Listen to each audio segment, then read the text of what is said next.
नमस्कार दोस्तों, मेरा नाम है विमल सिंह। बालाजी स्टडी अड्डा में आप सभी का स्वागत है। बिहार शिक्षक भर्ती फेज 3 को लेकर के प्रीवियस पेपर भी सॉल्यूशन बहुत जरूरी है, ताकि आपको ये भी पता चलता रहे कि कहाँ कहाँ से क्वेश्चन आए हैं। कुछ क्वेश्चन जीके जीएस के हम ऑलरेडी प्रश्नों में आपको करा चुके हैं, परंतु संपूर्ण पेपर एक साथ हम कराना चाह रहे थे, ताकि एक आइडिया आपको लगता रहे कि आपको कैसे कैसे अपनी प्रिपरेशन जो है वो करनी है। तो इस वीडियो के अंतर्गत हम जो अहर्ता परीक्षा आपकी होती है, जिसमें हिंदी इंग्लिश के क्वेश्चन आते हैं, वो करा रहे हैं। मैथ रीजनिंग एक साथ करा देंगे और जीके जीएस अलग से करा देंगे, ताकि वीडियो छोटे-छोटे रूप में आपको याद भी करने में आसानी हो। तो ये जो पेपर आप देख पा रहे हैं, ये पेपर हुआ था आपका 14/12/2023 को। तो ये जो पेपर हुआ था, ये फेज 2 में था। बीपीएससी, टीआरई लिख इसलिए दे रहे हैं ताकि आपको समझ में आता है। बीपीएससी टीआरई 2.0 वैकेंसी का ये पेपर है। पीआरटी का जो है ये पेपर है, पीआरटी। तो चलिए स्टार्ट करते हैं इंग्लिश और हिंदी के प्रश्नों से। सबसे पहला प्रश्न आपका है, I have so many dash good friends. इसको थोड़ा सा स्क्रीन पर सेट कर देते हैं। तो यहां पर आपको पता है आर्टिकल को लेकर के कि ए एन द आर्टिकल कब यूज होते हैं। ए आर्टिकल की अगर बात करते हैं, वॉवेल्स आपको पता है, ए ई आई ओ यू, ये 5 वॉवेल्स होते हैं। तो जब भी आपका वॉवेल्स का साउंड आपको देखने को मिले, तब वहां पर जो आर्टिकल है वो आपको एन देखने को मिलेगा। मतलब उसके बाद जो भी आ रहा होगा उससे पहले आपका आर्टिकल। तो यहां पर हम क्या लिख देंगे कि वॉवेल्स आपके कौन कौन से, ए ई आई ओ और यू। तो ये अगर वॉवेल्स का साउंड आ रहा है तो उससे पहले एन आर्टिकल आएगा। अगर कॉन्सोनेंट का साउंड आ रहा है, मतलब इनको छोड़ करके जो बाकी बचे, तो फिर एक आपका आर्टिकल आता है। दा जो होता है वो डेफिनेट आर्टिकल के रूप में यूज होता है। ये जो होते हैं ए और एन, ये इनडेफिनेट आर्टिकल, जिसको अनिश्चित कहते हैं, और दा मतलब निश्चित। तो ये तो बेसिक हो गया। अब यहां पर कह रहा है I have so many dash good friends, तो क्या ए एन दा आर्टिकल में से कोई यूज होगा? तो आप कहेंगे कोई भी आर्टिकल यूज नहीं होगा। क्यों नहीं होगा? क्योंकि ये वाक्य अपने आप में खुद एक कंप्लीट सेंस दे रहा है, अर्थ दे रहा है। इस कारण से आप कहेंगे आंसर जो यहां पर होगा वो आपका क्या हो जाएगा, इनमें से कोई नहीं, नन ऑफ द अबव यहां पर जो है वो सही होगा। और एक चीज यहां पर आपको और पता होना चाहिए कि यहां पर जो मे का यूज हुआ है, मे की जब बात होती है, यहां पर मैनी वर्ड यूज हुआ है और एक मे वर्ड आता है। उन दोनों संदर्भों में अगर हम बात करते हैं, तो अगर मे है तो उसके बाद आपको सिंगुलर नाउन या फिर प्रोनाउन आपको जो है वो देखने को मिलता है। सिंगुलर नाउन या फिर आपका प्रोनाउन। और अगर यही चीज आपका मे की जगह मैनी आया हुआ है, तब आपका यहां पर प्लूरल नाउन या प्रोनाउन जो है वो होता है। प्लूरल नाउन या फिर प्रोनाउन, ये आपको पता होना चाहिए। जैसे यहाँ मैनी आया है, तो उसी अकॉर्डिंग यहाँ पर गुड फ्रेंड्स आया है, जो कि आपका प्लूरल है। अगला क्वेश्चन देखते हैं, I want to build dash very big house. तो यहां पर अगर आप देखिए, ए आर्टिकल होगा, एन होगा या फिर द होगा। तो यहां पर जो वेरी शब्द है उसको आपको देखना पड़ेगा। तो वेरी में क्या ए ई आई ओ यू का कोई साउंड आ रहा है? नहीं आ रहा है। अगर नहीं आ रहा है तो मतलब ये आपका ए आर्टिकल हो जाएगा, एन आर्टिकल यहाँ पर जो है वो नहीं होगा। ऑप्शन नंबर ए, जो कि कॉन्सोनेंट साउंड जो दे रहा होता है उससे पहले जो है आपका लगता है। अगला प्रश्न देखते हैं आपका कि which of the following is not a part of a garden. इनमें से कौन गार्डन का हिस्सा नहीं है? फ्लावर्स भी होते हैं, ग्रास भी होता है, वार्डरोब जो लिखा हुआ है बस यही नहीं होगा। वार्डरोब क्या होता है? वार्डरोब होता है जहां पर कपड़े जो होते हैं रखे जाते हैं, तो वो आपका स्थान कहलाता है वार्डरोब। तो ये आपका गार्डन से संबंधित नहीं है। Which of the following is a part of railway station? तो प्लेटफॉर्म, ओवरब्रिज, अराइवल डिपार्चर या फिर more than one of the above. कह रहा है कि इनमें से रेलवे स्टेशन का कौन सा जो है वो पार्ट है। प्लेटफॉर्म भी होता है, आपको पता है कि जो ट्रेन गुजरती है ओवरब्रिज भी वहां पर रहता है। तो जब एक से ज्यादा ऑप्शन हो गए तो आपका more than one of the above यहाँ पर ऑप्शन यहाँ पर सही हो जाएगा। अराइवल और डिपार्चर जानते हैं ना, कि कितने बजे ट्रेन छूट रही है, कितने बजे पहुंच रही है, उससे संबंधित होता है। तो सभी के सभी यहाँ पर हो जाएंगे। अगला क्वेश्चन देखते हैं, पांचवा। The six letter in the alphabet after J will be. आपसे पूछा गया है कि जे के बाद, अगर आप एबीसीडी देखेंगे अल्फाबेट में, तो जे के बाद आपसे कह रहा है कि इसके आगे 6 नंबर आपको बढ़ना है, तो कौन सा लेटर जो है वो आएगा। ये कह रहा है 1 2 3 4 5 6। तो जे, के, एल, एम, एन ओ और पी। पी आपका जो है आ रहा है, यानी आंसर क्या हो जाएगा, पी जो है वो यहाँ पर सही हो जाएगा। अगला क्वेश्चन आपका है, इन अ जू डैश लिव इन केजेस। तो आपको बताना है कि इनमें से कौन है जो कि आपका केज में रहते हैं, पिंजड़ा जिसको कहते हैं। तो इनमें से कौन पिंजड़े में जो है वो रहते हैं। अब पिंजड़े में अगर आप देखिए तो यहाँ पर आपका चिड़िया भी आपको देखने को मिलती हैं। कभी आप अगर चिड़ियाघर गए ना तो वहां पर अलग अलग वैरायटी की रहती हैं। एनिमल्स भी रहते हैं, स्नेक्स तो रहते ही रहते हैं, शीशे वाला को टाइप से कांच का बना होता है ना। तो more than one of the above यहाँ पर सही हो जाएगा। अगला है डॉटर्स, डॉटर इज। तो यहां पर पूछा गया है इसको क्या कहेंगे, सिबलिंग कहेंगे, नाइसी, कजन, कौन सा सही हो जाएगा। तो आपका आंसर यहाँ पर आपका इनमें से कोई नहीं, आपका ऑप्शन यहाँ पर जो है वो सही होगा। क्यों, क्योंकि इसे ग्रैंड डॉटर कहते हैं। इन चारों में से कोई भी ऑप्शन यहाँ पर जो है वो नहीं होगा। तो सही क्या होना चाहिए था, ग्रैंड डॉटर।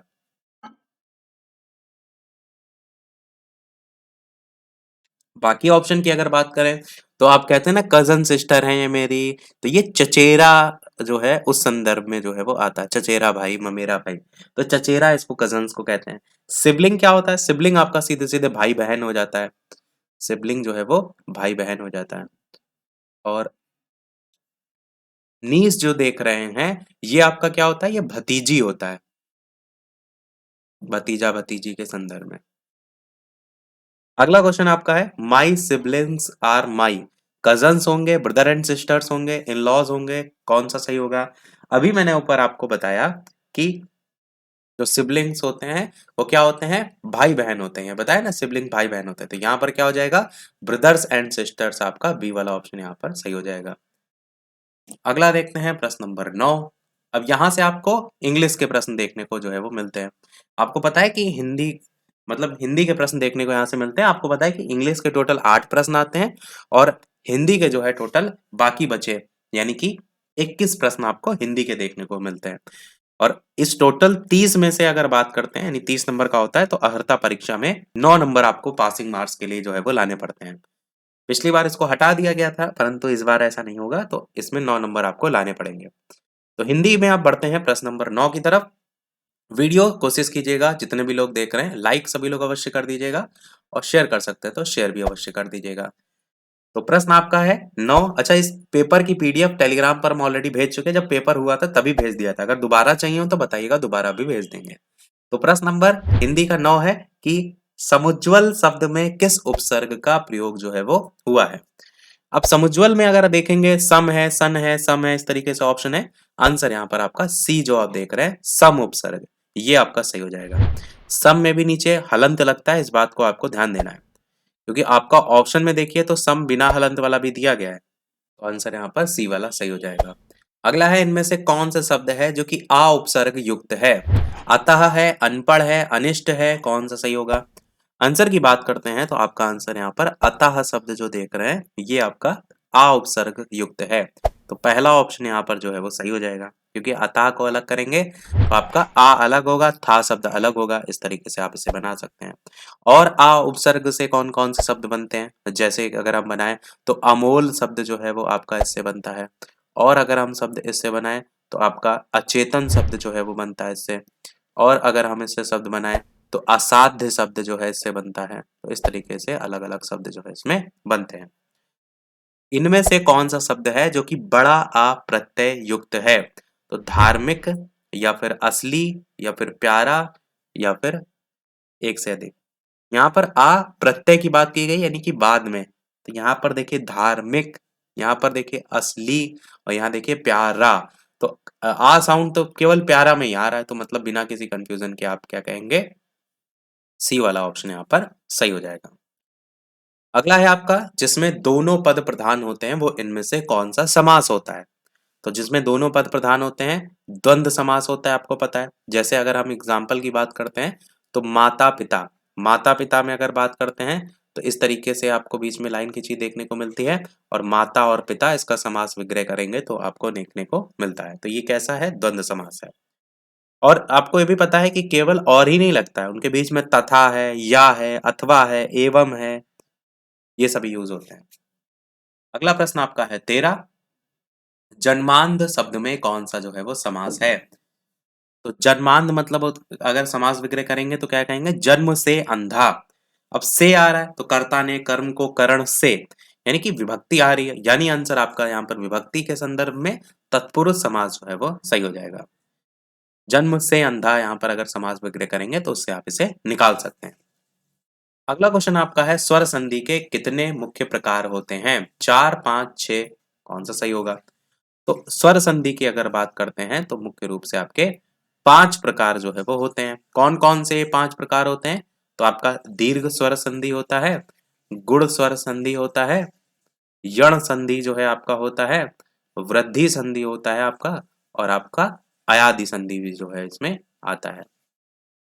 अगला प्रश्न आपका 15, अतीव का संधि विच्छेद क्या होगा? अति धन इव होगा, आ प्लस तीव होगा, या अति प्लस वा होगा, कौन सा सही होगा? तो आंसर की बात करते हैं, आंसर आपका पहला ऑप्शन यानी अति प्लस इव जो है ये आपका सही हो जाएगा। अगला प्रश्न आपका है, प्रत्युत्तर शब्द में कौन सी संधि है? वृद्धि संधि है, अयादि संधि है, या फिर यण संधि है, कौन सा सही होगा? तो प्रत्युत्तर में अगर आप देखेंगे तो प्रति धन उत्तर इस तरीके से अलग होगा, और प्रति और उत्तर में अगर आप देखेंगे तो ई और यू मिलकर के ये या बना रहा है। या जब बीच में आप देख पा रहे हैं ना, इससे आप यण संधि को आसानी से पहचान सकते हैं, क्योंकि यण संधि में आपको या व रा ये देखने को मिलता है ना, कि यदि कोई छोटी बड़ी या छोटा ऊ बड़ा ऊ री इसके बाद कोई अन्य स्वर आता है तो ये किस में कन्वर्ट हो जाते हैं? या व रा में। तो या से आप इसे आसानी से पहचान सकते हैं। यहाँ पर आपका आंसर यण संधि हो जाएगा। अगला क्वेश्चन देखते हैं, प्रश्न नंबर 17, मनोरंजन शब्द का संधि विच्छेद जो है वो क्या होगा? मना धन रंजन होगा, या फिर मनो प्लस रंजन होगा, या फिर मन प्लस रंजन होगा, कौन सा सही होगा? तो मनोरंजन शब्द का संधि विच्छेद मना धन रंजन, पहला ऑप्शन जो है ये आपका बिल्कुल सही हो जाएगा। ये भी आपको पता है कि विसर्ग लग गया तो विसर्ग संधि है। जैसे तपोवन है तो तपोवन में क्या है? तपह धन वन। विराम चिन्ह जो है ये बना हुआ है, इसको क्या कहते हैं? अल्प विराम कहते हैं, अर्ध विराम कहते हैं, योजक चिन्ह कहते हैं, कौन सा सही होगा? तो ये जो विराम चिन्ह है इसको किस नाम से जाना जाता है? तो इसको हम अर्ध विराम के नाम से जो है वो जानते हैं। आपका ऊपर डॉट और नीचे कॉमा। अब थोड़े से बाकियों की भी बात कर लेते हैं। अल्प विराम अगर बात करते हैं तो कैसा होता है? अल्प विराम में आपको केवल और केवल कॉमा लगा देखने को मिलता है, तो ये जो होता है ये आपका जो होता है वो अल्प विराम होता है। पूर्ण विराम में क्या होता है? पूर्ण विराम में मतलब सीधे-सीधे आपको इस तरीके से लाइन खींची देखने को मिलती है, यानी कि पूरा सेंटेंस आपका समाप्त हो गया। योजक चिन्ह में क्या होता है? योजक चिन्ह की अगर बात करें तो ऐसे छोटा-सा डैश आपको देखने को जो है वो मिलता है योजक चिन्ह में। ऐसे अगर आप देखिए डॉट, डॉट, डॉट, डॉट ऐसे करके जो होता है ना, ये कौन-सा चिन्ह होता है? तो ये अवतरण चिन्ह होता है। एक छोटा-सा गोला बना रहता है, ये कौन-सा चिन्ह होता है? लाघव चिन्ह होता है। तो आपको विराम चिन्ह एक बार सारे देख लेने हैं। हिंदी शब्दकोश में इनमें से कौन सा शब्द सबसे पहले आता है? शिष्टाचार है, श्लाघा है, श्रेय है, कौन सा इनमें से सही होगा? इसमें शब्दकोश का देखने का क्रम जैसे इंग्लिश डिक्शनरी में होता है ना, कि जो छोटा बड़ा में पहले आ रहा है उसको पहले रखेंगे, ऐसे एबीसीडी में जो पहले आ रहा है उसको पहले रखेंगे, उसी क्रम से ही आपका यहाँ पर होता है। तो शिष्टाचार शब्द जो आप देख रहे हैं ये आपका यहाँ पर सबसे पहले जो है वो आएगा। वर्ण विच्छेद करके भी इसे निकाल सकते हैं, उससे भी आप निकाल सकते हैं। अगला है, व्यास शब्द का विलोम जो है वो क्या होगा? समास, समर्थन, प्रावधान, कौन सा सही होगा? पहला ही ऑप्शन यहाँ दो देख रहे हैं, समास। व्यास का विलोम क्या हो जाएगा? समास जो है वो हो जाएगा। 21 प्रश्न देखते हैं, हिंदी में प्रचलित विदेशी भाषा और उसके शब्द का कौन सा युग्म है जो कि सही नहीं है, आपसे पूछा गया है। अरबी का अदब हो गया, तुर्की का अमरूद हो गया, फारसी का आजादी हो गया, कौन सा इनमें से जो है वो गलत है? तो गलत कौन सा है आपका यहाँ पर? तुर्की जो लिखा है वो आपका अमरूद लिखा है, जबकि तुर्की अमरूद नहीं सही होगा, क्योंकि ये अमरूद वाला जो आप देखेंगे ये आपका फारसी भाषा जो है उसका शब्द है, तुर्की का जो है ये नहीं है। तो अमरूद जो है ये आपका फारसी भाषा का शब्द है। बाकी अगर बात करते हैं अरबी भाषा के शब्दों को लेकर के, तो अरबी भाषा में अदालत, जुर्माना, औलाद, मुकदमा इस तरीके के शब्द आते हैं। और फारसी भाषा की अगर बात करते हैं तो इसमें आदमी, खजाना और खून है, तनख्वाह शब्द है, इस तरीके के शब्द आपके आते हैं। मगही जो है वो किस उपभाषा की बोली है? अब यहाँ पर आप देखेंगे एक क्वेश्चन इस टाइप से आता ही आता है। तो जितनी भी उपबोलियाँ हैं, भाषा हैं, वो आपको एकदम रटी होनी चाहिए, क्योंकि वहाँ से एक क्वेश्चन जब आना है तो आपका सही होना चाहिए। तो मगही की अगर बात करते हैं तो आपका ऑप्शन यहाँ पर बिहारी जो आप देख रहे हैं, इसकी जो है ये बोली है। पहला ऑप्शन सही हो जाएगा। अब देखिए इसमें पूरी लिस्ट होती है। जैसे अगर मैं आपसे कहूँ अपभ्रंश को लेकर के, तो आपका सौरसेनी जो है वो आपका अपभ्रंश होता है। अब सौरसेनी में आप देखेंगे तो उपभाषा इसकी कौन-सी है? तो पश्चिमी हिंदी है आपकी। पश्चिमी हिंदी जो है इसकी उपभाषा है। अब पश्चिमी हिंदी में कौन-कौन सी बोलियाँ आती हैं? तो जैसे हरियाणवी आती है, खड़ी बोली आती है, ब्रज भाषा आती है, बुंदेली आती है, कन्नौजी आती है, ये आपको पता होना चाहिए। इसी प्रकार सौरसेनी में ही पश्चिमी हिंदी के अलावा राजस्थानी भी आता है। तो राजस्थानी में कौन-कौन सी भाषाएँ जो है कौन-कौन सी बोलियाँ जो है वो आती हैं? तो राजस्थान में जैसे मारवाड़ी भाषा है, मेवाती भाषा है, मालवी भाषा है, जयपुरी भाषा है, ये सब आती हैं। इसी प्रकार पहाड़ी अगर बात करते हैं उपभाषा, तो इसमें कौन-कौन सी आती हैं? तो पहाड़ी में आपका नेपाली यानी पश्चिमी पहाड़ी जो है वो आती है। गढ़वाली जो है इसमें आती है। अब अगर बात करते हैं सौरसेनी के बाद दूसरा नंबर, तो आपका मागधी। तो जो मागधी है इसकी अगर बात करें तो ये अपभ्रंश है, और इस मागधी के अंतर्गत जो उपभाषा आता है वो आपका बिहारी आता है। और मागधी आपका क्या है? मागधी आपका अपभ्रंश है। इसके अंतर्गत जो बिहारी है वो उपभाषा है। अब बिहारी में जो बोलियां आती हैं वो कौन कौन सी हैं? तो आपका भोजपुरी आती है इसमें, मगधी आती है जो कि प्रश्न में आपसे जो है वो पूछा गया था। इसी को मगही, मगधी दोनों तरीके से लिखा जाता है। और इसके अलावा इसमें मैथिली भी जो है वो आती है। तो प्रश्न अब समझ में आया होगा आपको पूछा कैसे गया है। पूछा ये गया था जो मगही है वो किस उपभाषा की है, तो ये बिहारी इसकी उपभाषा है, इसकी जो है ये बोली है। इसी प्रकार एक अर्धमागधी पूर्वी हिंदी भी आता है, जिसमें आपका अवधी, बघेली और छत्तीसगढ़ी आता है। अगर आपके पास लूसेंट बुक है ना, तो आप देखिएगा उसके स्टार्टिंग के पन्नों में ये एक लिस्ट दी होगी, उसको रट लीजिएगा। अगला है पाठक के अवबोध को सरल और सुबोध बनाने के लिए डैश का प्रयोग होता है। प्रश्न चिन्हों का, योजक चिन्हों का, विराम चिन्हों का, कौन सा सही होगा? तो अगर आप देखिए भावबोध को सरल और सुबोध बनाएंगे तो भाई विराम चिन्हों का यूज करेंगे, कहाँ पर ठहराव लेना है कहाँ नहीं, तो यही सही हो जाएगा। कौन सा विकल्प है जो कि विराम चिन्ह का भेद नहीं है? अर्ध विराम आता है, मध्य या अंत्य, इनमें से कौन सा नहीं आता है, ये आपको सोचना पड़ेगा। अर्ध विराम तो ऊपर अभी हम बता चुके हैं, तो आप इसमें तो गलती नहीं करेंगे। आंसर की बात करते हैं यहाँ पर, आंसर यहाँ पर आपका डी वाला ऑप्शन इनमें से एक से अधिक होगा। क्यों? क्योंकि यहाँ पर जो ऑप्शन देख रहे हैं दोनों के दोनों मध्य विराम भी और अंत जो विराम जो देख रहे हैं दोनों के दोनों इसमें नहीं आते हैं। आंसर इनमें से एक से अधिक होगा। अगला क्वेश्चन आपका देखते हैं, कौन सा हजारी प्रसाद द्विवेदी का निबंध जो है वो नहीं है, आपसे पूछा गया है। अशोक के फूल, या फिर मजदूरी और प्रेम, या फिर कुटज, या फिर इनमें से एक से अधिक। तो हजारी प्रसाद द्विवेदी की अगर बात करें, बी ऑप्शन जो देख रहे हैं, मजदूरी और प्रेम, ये जो है इनका निबंध नहीं है, बल्कि ये सरदार पूर्ण सिंह का जो है वो निबंध है। तो ये आपका आंसर यहाँ से कट जाएगा। यहाँ पर क्या लिख देते हैं? सरदार पूर्ण सिंह। और हजारी प्रसाद द्विवेदी जी की रचनाओं की अगर बात करते हैं, कौन कौन सी इंपॉर्टेंट है, तो आपका आचरण की सभ्यता इनकी बहुत पूछी जाती है, सच्ची वीरता है, मेन आचरण की सभ्यता ज्यादा पूछी जाती है, तो उसको याद रखिएगा। अगला है उपन्यास और उपन्यासकार का कौन सा जो यहाँ पर युग्म है जो कि आपका सही नहीं है। तो जुलूस फणीश्वर नाथ रेणु है, अंधेरे कम बंद कमरे में नरेश मेहता है, नई पौध कमलेश्वर है, कौन सा यहाँ पर होगा? आंसर की बात करते हैं तो जो सही नहीं है वो आपका इनमें से एक से अधिक होगा, क्योंकि जो जुलूस है वो फणीश्वर नाथ रेणु का है, ये उपन्यासकार जो है आपके सही हैं। परंतु अंधेरे बंद कमरे में जो है ये नरेश मेहता का नहीं है, ये आपका मोहन राकेश का है। किसका है ये?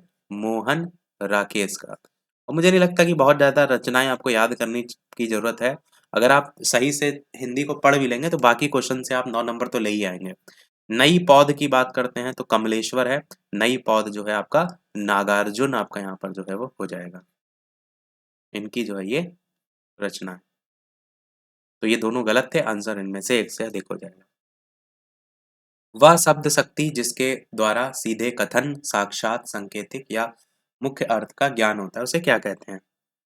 तो इसको क्या कहते हैं? इसे हम अभिधा कहते हैं। पहला ऑप्शन जो देख रहे हैं वो सही हो जाएगा। वो शब्द शक्ति जिसके द्वारा सीधे कथन, साक्षात, सांकेतिक या मुख्य अर्थ का ज्ञान होता है, उसे अभिधा कहते हैं। जैसे राधा पुस्तक पढ़ती एग्जाम्पल से कह सकते हैं। अब आप कहेंगे लक्षणा क्या होता है? लक्षणा में ये होता है कि जब शब्द के मुख्य अर्थ से संबंधित कोई अन्य अर्थ लिया जाता है, तो वो लक्षणा शक्ति होती है। इसमें क्या होता है? इसमें सीधे कथन आते हैं। और यहाँ पर लक्षणा में क्या होता है कि मुख्य अर्थ से संबंधित आप कहेंगे, मुख्य अर्थ से संबंधित कोई अन्य अर्थ जो है वो लिया जा रहा है, तो वहां पर आपका लक्षणा हो जाएगा। जैसे रोहन ने कहा मेरा दोस्त तो बेकार है एकदम, तो इस तरीके के सेंटेंस आपके लक्षण में आ जाएंगे, मतलब किसी मुख्य अर्थ से संबंधित कोई अन्य अर्थ ले लिया। और व्यंजना की अगर बात करें तो शब्द के आप कहेंगे जिस व्यापार से मुख्य और लक्ष्य अर्थ से भिन्न अर्थ आपका होता है, तो यहाँ पर आपका मुख्य भी नहीं होता, अन्य या फिर लक्ष्य अर्थ जो होता है उनसे भी संबंधित नहीं होता है, तो वो आपका अर्थ जब आता है तो वो व्यंजना में आता है। तो पहले वाले में तो मेन ध्यान रखने वाला है वो मुख्य अर्थ है, इसवें वाले में मुख्य अर्थ से कोई अन्य अर्थ है, और तीसरे वाले में अगर आपसे कहें व्यंजना में तो मुख्य और लक्ष्य अर्थ से भिन्न है। इसमें जो तीन दोनों ना आए तो वो आपका व्यंजना। अगला क्वेश्चन देखते हैं, ध्वनि सिद्धांत के प्रतिपादक आचार्य इनमें से कौन है? विश्वनाथ, आनंदवर्धन, पंडित राज जगन्नाथ, कौन सा सही होगा? आंसर की बात करते हैं तो आंसर यहाँ पर आनंदवर्धन जो है वो सही हो जाएगा। ध्वनि सिद्धांत के प्रतिपादक आचार्य आनंदवर्धन। इन्होंने कहा है कि काव्य की आत्मा ध्वनि है, इनके कथन अगर पूछ लिए जाए। निम्नलिखित कथनों, स्थापना और तर्क पर विचार करें और नीचे आपको जो दिए गए हैं उसमें से आपको छांटना है। तो स्थापना दिया है कला का उदय जीवन से है, और तर्क दिया है कि कला जीवन को जीने योग्य बनाकर उसे ऊंचा उठाती है। आपको बताना है सही कौन से हैं। तो सही अगर आप देखिए कि दोनों सही हैं, कला का उदय जीवन से है ये भी सही है, और कला जीवन को जीने योग्य बनाकर उसे ऊंचा उठाती है ये भी आपका सही है। लास्ट क्वेश्चन इस वीडियो का देखते हैं, उसके बाद एक क्वेश्चन आपसे भी पूछ लेंगे। तो इनमें से एक पूछा गया, कथनों, स्थापना और तर्क पर विचार करें और नीचे दिए गए कोट से सही विकल्प का चयन करें। स्थापना आपका क्या है कि राष्ट्रीयता एक पुनीत भावना है, और तर्क इसका दिया गया है परिवर्तनशीलता कभी भी सृष्टि का शाश्वत नियम नहीं रही है। अब यहाँ पर अगर आप देखेंगे तो ए तो सही है, राष्ट्रीयता एक पुनीत भावना है, पर ये लिखा है परिवर्तनशीलता कभी भी सृष्टि का शाश्वत नियम नहीं है, बस ये गलत है। तो यहाँ पर आ तो सही है पर बा जो है आपका गलत है, क्योंकि परिवर्तनशीलता सृष्टि का भाई नियम है। जाहिर सी बात है आज जो चीजें देख रहे हैं उसमें परिवर्तन होता है, तो ये नियम नहीं है तो गलत है। तो ये सारे हमारे प्रश्न समाप्त हुए। 30 प्रश्न जो आते हैं वो अर्हता परीक्षा होती है, स्टार्टिंग में बता चुके हैं। अब जो बाकी पोर्शन है वो भी हम आपको करा देंगे। पहले हमने सोचा है कि इस तरीके से करा के मैथ साइंस अलग से करा देंगे और बाकी जीके जीएस वाला एक साथ करा देंगे, ताकि आपको वीडियो बहुत ज़्यादा बड़ा ना लगे। तो इतना तब तक याद कर लीजिएगा। वीडियो को समाप्त करने से पहले एक क्वेश्चन आपसे भी इसी पेपर से पूछ रहे हैं, जो कि हम आगे आंसर का पेपर उसका सॉल्यूशन कराएंगे। तो अपना आंसर वीडियो के मेन कमेंट में बताइएगा। इसके अलावा चैनल पर नए हो तो सब्सक्राइब करने के साथ नोटिफिकेशन बेल अवश्य ऑन कर लीजिएगा, ताकि नोटिफिकेशन आप तक पहुंचता रहे, और वीडियो लाइक शेयर सब्सक्राइब अवश्य कीजिएगा। तो ये प्रश्न आपके लिए कि प्रिज्म से गुजरने पर सबसे अधिक अपवर्तित होने वाला रंगीन प्रकाश कौन सा है? पीला है, बैंगनी है, नीला है, इनमें से एक से अधिक, या फिर इनमें से कोई नहीं। तो आज के वीडियो में फिर इतना ही रखते हैं, मिलते हैं अगले वीडियो में। तब तक के लिए सभी को नमस्कार, जय हिंद।